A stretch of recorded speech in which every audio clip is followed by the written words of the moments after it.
তো হ্যালো বন্ধুরা, দেখতে পাচ্ছেন আমি রাস্তা দিয়ে হাঁটতেছি। এই যে আমাদের অজয়, দেখো শরমের ঠেলায় মুখে জামা ঢেকে রাখছে। তো আমরা আজকে যাব যে শীতলকুচিতে রওনা হব আমরা। এই দেখো সি ভাই, আমার জামা পরে গেছে, আমি টেরি পাই নেই।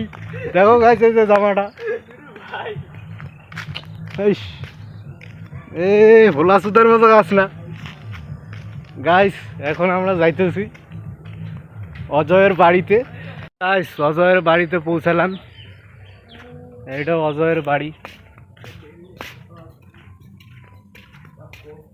এই যে এটা অজয়ের বাড়ি, দেখতেই পাচ্ছেন, পাকা বাড়ি গাইস। এই দেখো, মালটা সেই বড় লোক, কোটি টাকার ব্যবসা করে। এই যে অজয়, এই যে অজয় দেখতে পাচ্ছেন, এখন মনে হয় সোটার টোটার নিবে, তারপর যাবে আমাদের বাড়িতে। ওখান থেকে আমি চান টান করে তারপর রেডি হয়ে তারপর যাব শীতলকুচিতে রওনা হব।